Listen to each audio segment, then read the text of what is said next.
बिस्मिल्लाहिर्रहमानिर्रहीम। अस्सलाम वालेकुम नाज़रीन। सिंध की सियासत में एक बड़ी करवट। मुस्लिम लीग नून के सरबराह नवाज शरीफ की खुसूसी टीम और कमेटी कल सिंध के दारुल खिलाफा कराची पहुंचेगी। उस कमेटी में ख्वाजा साद रफीक, अयाज सादिक साबिक स्पीकर वो शामिल होंगे, जबकि उनके हमरा सिंध से साबिक गवर्नर जुबैर अहमद और ताजा सिंध का सदर बनाए जाने वाले बशीर अहमद मेमन शामिल होंगे।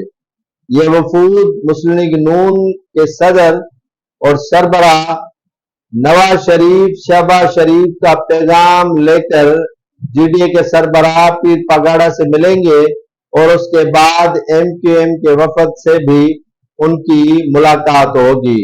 यही जरा बताते हैं कि मुस्लिम लीग नून जो है वो पीपुल्स पार्टी को सिंध में टफ टाइम देने के लिए अपने इत्तेहादियों के साथ मीटिंग्स कर रही है। हफ्ते के रोज ये नून लीग सरबराह का जो कमेटी का वफद है वो प्रेस क्लब भी जाएंगे और प्रेस क्लब के साथियों को इस इत्तेहाद के मुतल्लिक जो है वो ब्रीफिंग भी देंगे। ये वफद पहले जीडीए के सरबराह पीर पगाड़ा से मिलेगा और उसके बाद एमक्यूएम के रहनुमाओं से भी इनकी मुलाकात होगी।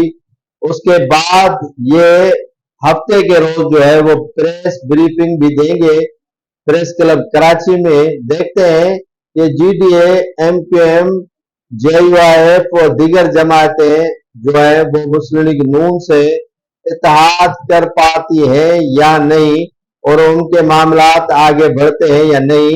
इससे कबल जो है मुस्लिम लीग नून सिंध के जो सदर हैं बशीर अहमद मेमन ने आज पीर साहब पगारा से भी खसूसी मुलाकात की है और उन्हें इस वफद के हवाले से ब्रीफिंग दी है। मुस्लिम लीग नून जो आने वाले आम इंतखाबात में सिंध के अंदर अच्छी खासी सीटें हासिल करने के लिए पीपी मुखालिफ जो इत्तेहाद है जीडीए और एमक्यूएम के साथ अपना अलायंस बनाना चाहती है।